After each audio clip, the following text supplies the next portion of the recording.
गहन वन में एक भयभीत गाय आंखों में लगातार आंसू लिए खड़ी थी। उसके सामने तपस्वी गहरे क्रोध में उसे देख रहे थे। तुम्हारी महत्वाकांक्षा ने कई मासूमों का जीवन खतरे में डाल दिया है। तुम अपनी करनी का फल अवश्य भोगोगी दुष्ट। ये तुम्हारी कठोर नियति है। अब तुम्हें अपने ही हाथों खड़ी की गई इस मुसीबत से टकराना होगा।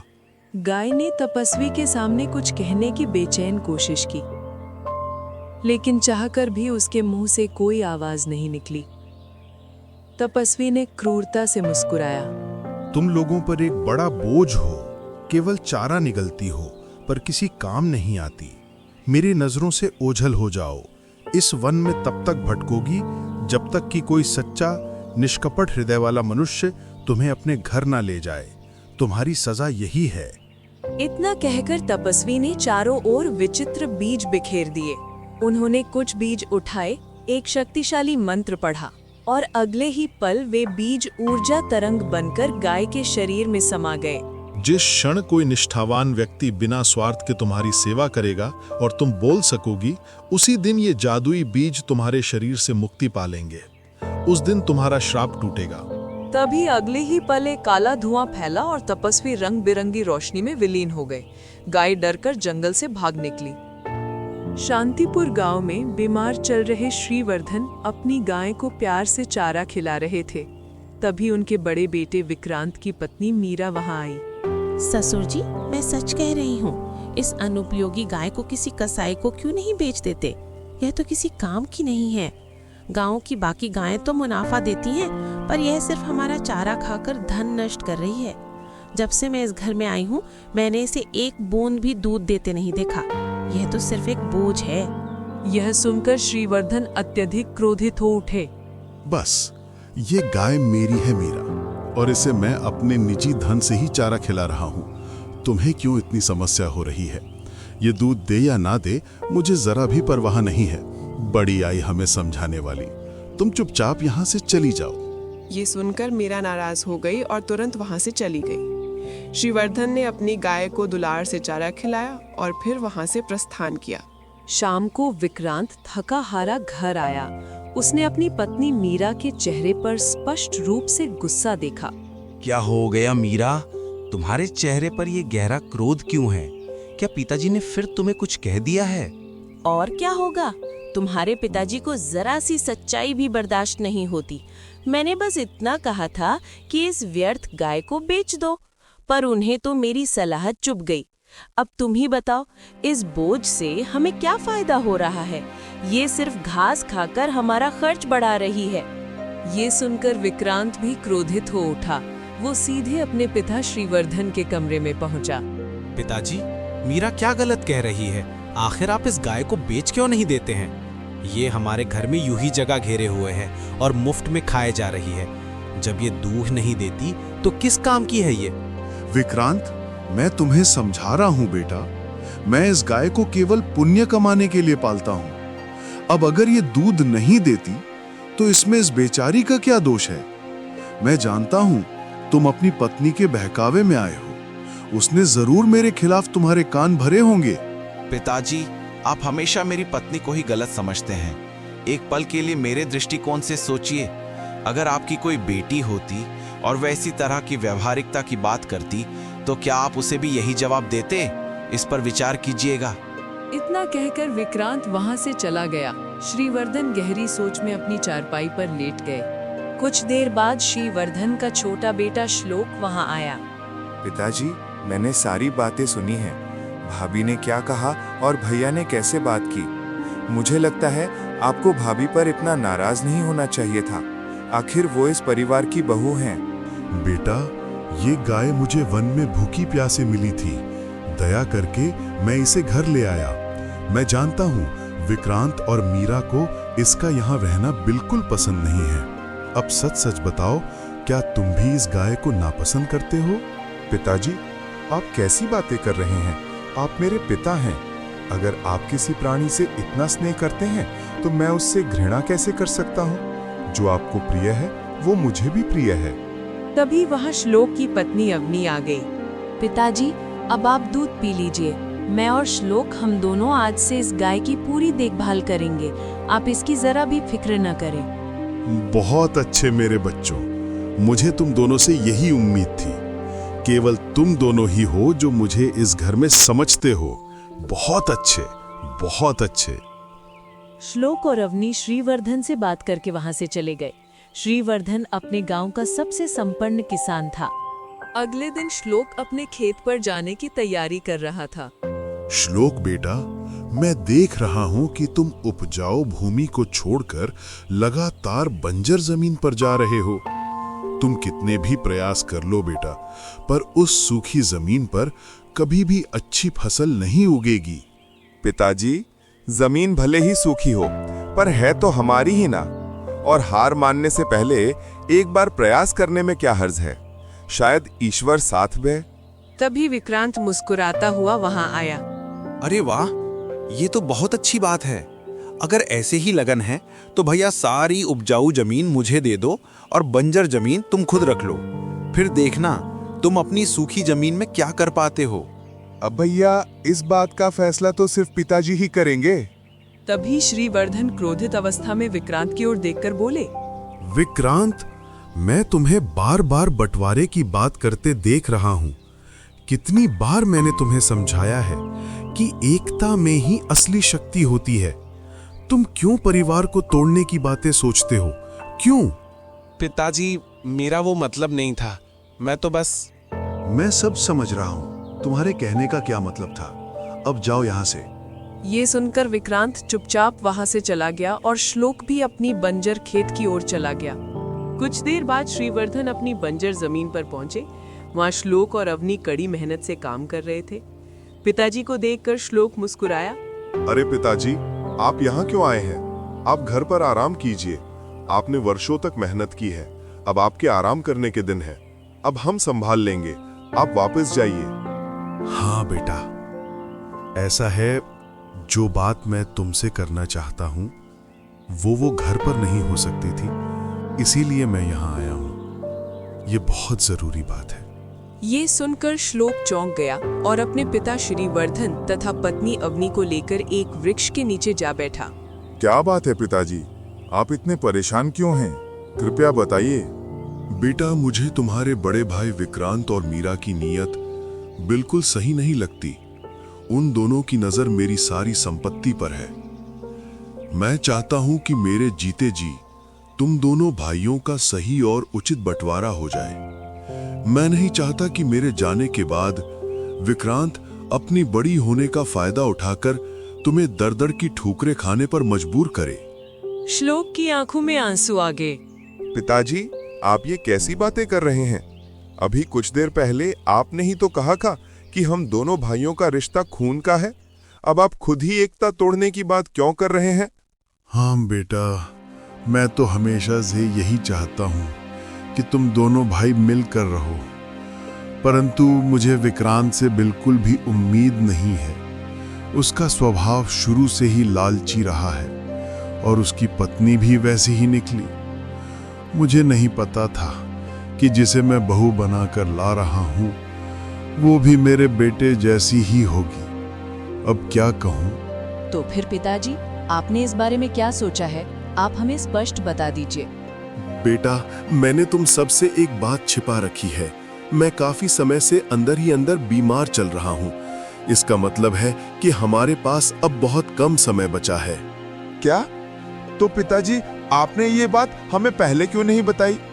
अरे तो शांत शांत, चिंता क्यों करते हो बेटा? ये तो बुढ़ापे की बीमारी है और बुढ़ापा आना तो जीवन का नियम है। कल मैं सरपंच की मौजूदगी में सारी संपत्ति का बंटवारा कर दूंगा, पर मेरी एक अंतिम इच्छा है। मैं जानता हूं कि विक्रांत उस गाय को कभी नहीं लेगा। मैं चाहता हूं कि मेरे बाद तुम उसे कभी मत छोड़ना। वो बेचारी दूध नहीं देती, इसलिए कोई उसे सम्मान नहीं देता। मेरे जाने के बाद वो अकेली पड़ जाएगी। तुम उसे कभी अकेलेपन का एहसास मत होने देना बेटा। वो मेरे दिल के बहुत करीब है। आप ये कैसी बातें करते हैं पिताजी? अभी आप 100 साल और जिएंगे, और उस गाय की तो आप बिल्कुल भी चिंता मत कीजिए। मैं उसे बिल्कुल रानी माँ बनाकर रखूंगा। मैं खुद भूखा रहना पसंद करूंगा, लेकिन उसे कभी भूखा नहीं रहने दूंगा। आप चिंता मत करिए। श्रीवर्धन की आंखों में आंसू आ गए और वो वहां से भारी मन से चले गए। रात को अचानक श्रीवर्धन जोर जोर से खांसने लगे। ये देखकर उनके दोनों पुत्र उनके पास भागकर आए। पिताजी, पिताजी, क्या हो रहा है? जल्दी चलिए, मैं आपको वैद्य के पास ले चलता हूँ। हमें देर नहीं करनी चाहिए। तभी श्रीवर्धन के मुंह से रक्त भरी उल्टी निकली और उन्होंने वहीं दम तोड़ दिया। श्लोक फूट फूट कर रोने लगा। विक्रांत की आंखों में भी आंसू आ गए और अवनी भी रो पड़ी। अगले दिन श्रीवर्धन का अंतिम संस्कार किया गया। कुछ समय ऐसे ही बीत गया। गांव का एक युवक तरुण जंगल से होकर शांतिपुर लौट रहा था। चलते चलते थककर वो एक तालाब के किनारे रुक गया। अरे बाप रे, चलते चलते तो मेरे पैर अब जवाब दे चुके हैं। चलो इस तालाब के ठंडे पानी का आनंद लिया जाए और कुछ देर इस पेड़ के नीचे बैठकर आराम किया जाए। इतना कहकर तरुण ने तालाब का पानी पिया और वृक्ष के नीचे बैठ गया। अगले ही पल वृक्ष के भीतर से काला धुआं निकला और वो धुआं एक भयंकर दानव में बदल गया। हे भगवान, हे भगवान, इसका मतलब गांव वालों का कहना सच था कि जंगल में अब एक दानव का आतंक है। हे भगवान, हे भगवान। आतंक नहीं मूर्ख, ये मेरा शासन है। मैं अपने जंगल में किसी भी मनुष्य का आना जाना बिल्कुल पसंद नहीं करता। इतना कहकर दानव ने तरुण को पकड़ लिया और उसे मार डाला। उसकी लाश गांव की सीमा पर फेंक दी और वो गायब हो गया। अगले दिन तरुण की लाश गांव की सीमा पर मिली। गांव में भय और दहशत का माहौल फैल गया। तरुण का अंतिम संस्कार करने के बाद सरपंच ने चौपान पर सभी गांववासियों को इकट्ठा किया। भाइयों, हमारे जंगल में लगातार अजीब और भयानक घटनाएं हो रही हैं। तरुण की मौत इस बात का स्पष्ट प्रमाण है कि जंगल में दानव का शासन है। ऐसा लगता है कि वो धीरे धीरे हमारे गांव की ओर बढ़ रहा है। अच्छा, तो इस विकट समस्या का समाधान क्या है सरपंच जी? अभी के लिए समाधान यही है कि गांव का कोई भी युवक या लकड़हारा जंगल में प्रवेश नहीं करेगा। मैं जल्द ही किसी ऐसे तपस्वी या साधु को ढूंढूंगा जो अपने मंत्रों की शक्ति से इस दानव का अंत कर सके। ये कहकर सरपंच ने सभा समाप्त की और गांववासी अपने घरों को चले गए। पूरे गांव में गहरा सन्नाटा छा गया। अगले दिन विक्रांत अपने छोटे भाई श्लोक से बात कर रहा था। देखो श्लोक, पिताजी को गुजरे काफी समय हो चुका है और गांव में भी लगातार रहस्यमयी और भयानक घटनाएं हो रही हैं। हाँ, तो आप स्पष्ट बताइए, क्या कहना चाहते हैं भैया? मैं यही कहना चाहता हूँ कि भाई, अब समय आ गया है कि हमें पिताजी की संपत्ति का बंटवारा कर देना चाहिए और ये काम अब हो जाना चाहिए। अरे भैया, बंटवारे की क्या जरूरत है? मैं आपका भाई हूँ। हम दोनों का खून का रिश्ता है। क्या हम आपस में मिलकर जीवन नहीं काट सकते? यह आदर्शवादी बातें सिर्फ किताबों में अच्छी लगती हैं। असल जीवन में इसका कोई अर्थ नहीं है। श्लोक को अपने पिता की बातें याद आ गई और वह शांत हो गया। हाँ ठीक है भैया, जैसा आप कहें वैसा ही होगा। तो फिर बंटवारा ऐसे होगा, सारा उपजाऊ खेत मेरा होगा और बंजर जमीन तुम्हारी होगी। ये अंतिम फैसला है। वाह, ये कैसा बंटवारा हुआ भैया? मलाई मलाई आप खाएंगे और हम सीधा पानी पिएंगे। देखो श्लोक, बंटवारा तो ऐसे ही होगा। तुम पहले से ही बंजर खेत पर मेहनत करते रहे हो, तो अब वह तुम्हारा ही होगा ना। उपजाऊ खेत मैंने संभाला है तो वह मेरा होगा। और जहां तक पिताजी की गाय की बात है, मैं उसे नहीं रखना चाहता। मैं तुम पर एहसान करता हूँ, वह तुम रख लो। वह किसी काम की नहीं है, मुझे नहीं चाहिए। ये सुनकर श्लोक की आंखों में गुस्सा आ गया।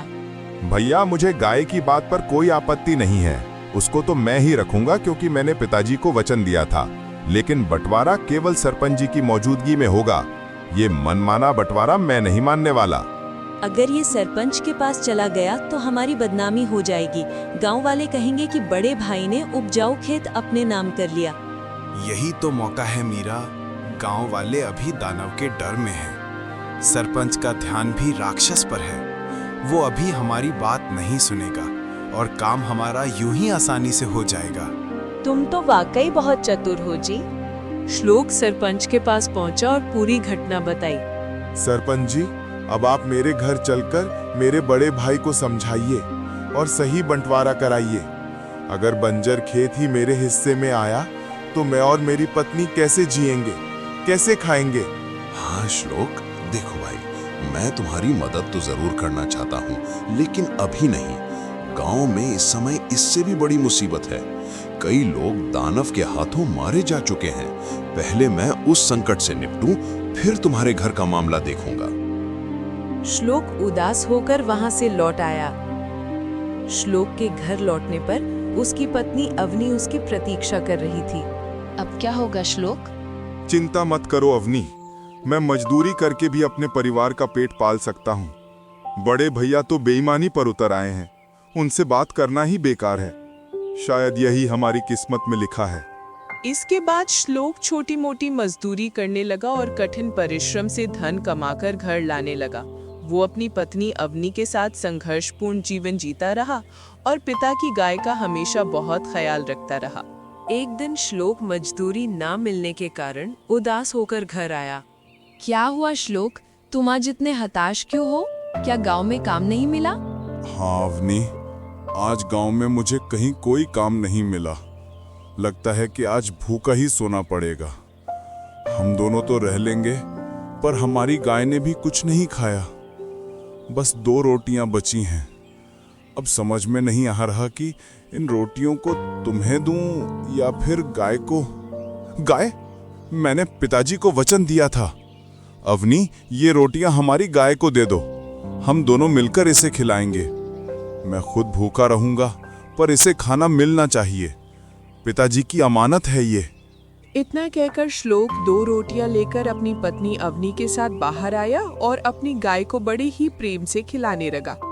रोटियां खाने के बाद गाय की आंखों में आंसू आ गए और वो अचानक इंसानी आवाज में बोली, तुम्हारी निष्कपट इंसानियत ने मुझे बोलने की शक्ति दी है। तुम वास्तव में बहुत अच्छे इंसान हो। तुम्हारे पास तो कुछ भी नहीं था, फिर भी तुमने अपनी भूख को नजरअंदाज करके मुझे रोटी खिलाई। हाँ, तो तुम मनुष्य की आवाज में कैसे बोल सकती हो? ये क्या चमत्कार है? मैं कोई सामान्य गाय नहीं हूँ। इसका रहस्य तुम्हें कुछ दिनों बाद पता लगेगा। तुम्हारे पिता ने मेरा ख्याल रखा था, लेकिन तुमने उनसे भी बढ़कर मेरी सेवा की। अब मैं तुम्हारी मदद करूंगी। तुम मेरे थन दबाओ। लेकिन तुम तो दूध नहीं देती। जो कहा है वो करो श्लोक। श्लोक ने जैसे ही गाय के थन दबाए, दूध के स्थान पर चमकीले बीज निकलने लगे। इन बीजों को अपने बंजर खेत में बो देना और फिर तुम अपनी आंखों से चमत्कार देखना। श्लोक और अवनी तुरंत खेत पर पहुंचे और उन चमकीले बीजों को बंजर जमीन में बोने लगे। उसी समय उसका बड़ा भाई विक्रांत वहां आ गया। जब गांव में तुम्हें मजदूरी का काम नहीं मिला, तो तुम बंजर खेत पर फिर से अपना कीमती समय बर्बाद करने चले आए। देख छोटे, तुम चाहे कितनी भी कोशिश कर लो, तुम्हें सफलता नहीं मिलने वाली। बंजर जमीन पर कभी भी अनाज नहीं उगता। भैया, आपको जैसा सोचना है आप वैसा सोचिए, लेकिन मैं अपना प्रयास करना नहीं छोड़ूंगा। विक्रांत मजाक उड़ाकर वहां से चला गया। श्लोक और अवनी ने उसकी बातों पर कोई ध्यान नहीं दिया और शाम तक बीज बोकर भर लौट आए। अगली सुबह वे खेत पर पहुंचे तो दृश्य देखकर चौंक गए। बंजर जमीन अब पूरी तरह उपजाऊ बन चुकी थी और चारों ओर हरी भरी फसल लहरा रही थी। अवनी, अवनी, गाय ने बिल्कुल सही कहा था। अरे देखो तो, हमारी बंजर जमीन में कितनी लहलहाती फसल उगाई है। ये तो किसी चमत्कार से कम नहीं। तभी वहां विक्रांत फिर से आ गया। अरे बाबा रे बाबा, ये कैसे संभव हुआ? क्यों रे श्लोक, कल तक तो ये खेत बिल्कुल बंजर था, रातों रात इसमें फसल कैसे हो सकती है? तूने कौन सा जादू किया है? भैया, जब भगवान मदद करता है तो सब संभव होता है, और ये बात आपकी समझ में नहीं आएगी। श्लोक और अवनी उस फसल को काटकर साहूकार को बेच आए और बदले में बहुत सारा धन ले आए। उस दिन के बाद रोज गाय श्लोक को जादुई बीज देने लगी और श्लोक उन बीजों को बोकर हर सुबह अपनी जमीन पर हरी भरी फसल पाता। धीरे धीरे श्लोक के पास बहुत धन इकट्ठा हो गया। अब हमें अपने लिए एक दूसरा घर देख लेना चाहिए, क्योंकि भाभी हमेशा हमें घूर घूर कर देखती रहती है। मैं जानती हूँ कि वो अंदर ही अंदर हम दोनों से जलती है। हाँ, तुम सही कह रही हो अवनी। कुल मिलाकर बात यही है कि बड़े भैया ने कभी भी मुझे अपना छोटा भाई समझा ही नहीं। उन्होंने हमेशा मुझे दुश्मन की निगाह से देखा है। श्लोक ने अपने पुराने घर के सामने ही एक सुंदर और भव्य घर बनवाया, जो पुराने घर से कहीं बेहतर था। फिर वो अपनी पत्नी और गाय को लेकर नए घर में रहने चले गए। क्या हुआ? तुम्हारे भाई के हाथ ऐसा क्या लग गया है कि रोज उसके खेत में फसल उगती है? आज तुम्हारे भाई के पास इतना धन है कि वो तो इस गांव का सबसे बड़ा धनवान हो गया है। इसी बात ने तो मेरा दिमाग खराब करके रखा है मीरा। समझ नहीं पा रहा हूँ कि करूँ तो करूँ क्या। अरे करना क्या है, तुम्हें तुरंत श्लोक पर कड़ी नजर रखनी चाहिए। शायद तुम बिल्कुल सही कह रही हो। उस दिन से विक्रांत अपने छोटे भाई श्लोक के घर पर चुपके चुपके नजर रखने लगा। एक दिन विक्रांत ने देखा कि श्लोक अपने गाय से बातचीत कर रहा था। उसने देखा कि गाय के थन से चमकीले बीज निकल रहे हैं। ये देखकर विक्रांत दौड़ता हुआ अपने घर पहुंचा और सारी घटना अपनी पत्नी मीरा को बताई। अरे मीरा मीरा, आज मैंने सब कुछ देख लिया। श्लोक तो उस गाय से बात कर रहा था और उसके थनों से बीज निकाल रहा था। मैं तो देख के हैरान रह गया। मेरा माथा चकरा गया है। ये क्या चक्कर है? तो इसका मतलब वो गाय जादुई है और तुमने वही गाय अपने भाई को दे दी। तभी तुम्हारे पिताजी उसकी इतनी सेवा किया करते थे। एक तरह से देखा जाए तो तुम्हारे पिताजी ने हमारे साथ धोखा किया है। जरूर उन्होंने गाय का रहस्य आदित्य को बता दिया होगा। वही तो, यही बात मैं भी सोच रहा हूँ। पर अब हम करें क्या? करना क्या है? आज रात उस गाय को श्लोक के घर से चुपके से निकाल लेंगे। फिर उससे कहेंगे कि हमें भी वही जादुई बीज दे। अगर वो मान गई तो ठीक है, नहीं तो उसे जंगल में छोड़ देंगे। तुम बिल्कुल सही कह रही हो। अब हमें यही करना होगा। रात को विक्रांत और मीरा ने चुपके से गाय को श्लोक के घर से खोला और गांव की सीमा तक ले आए। अरे अब देख क्या रही है? जल्दी से अपने थन से वो जादुई बीज निकाल और हमें दे दे। जल्दी कर, मैं एक पल भी इंतजार नहीं करूंगा। तुम लालची हो। तुम्हारे छोटे भाई की ईमानदारी की वजह से ही मुझे बोलने की शक्ति मिली है। मुझे वहीं छोड़ दो जहां से तुम मुझे लाए हो। मैं तुझे नहीं छोड़ूंगा। जल्दी से मुझे चुपचाप वो जादुई बीज दे दे, नहीं तो मुझसे बुरा कोई नहीं होगा। जल्दी कर, तेरा समय बहुत नजदीक है। हैं? किसका समय नजदीक है?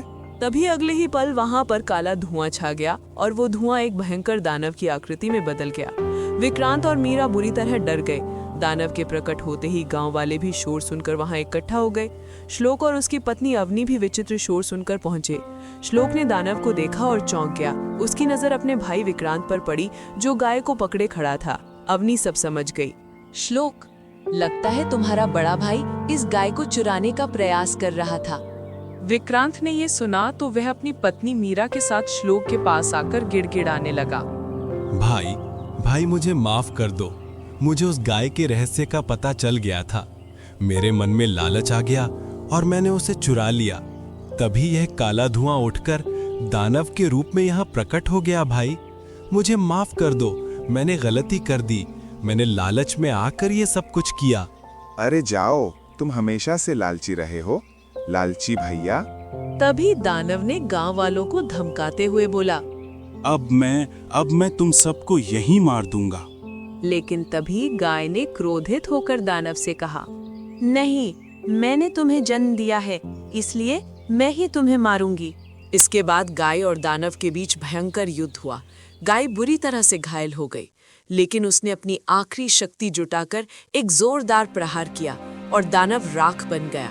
उसी क्षण गाय रंग बिरंगी किरणों में बदलकर एक सुंदर स्त्री में परिवर्तित हो गई और जमीन पर गिर गई। रंग बिरंगी किरणों से एक तपस्वी प्रकट हुए और उस स्त्री को देखकर बोले, यही तुम्हारे कर्मों का फल था रानी रुक्मणी, पर तुमने अपनी जान की बाजी लगाकर और अपने जादुई बीज का उपयोग करके अपने पापों का प्रायश्चित कर लिया है।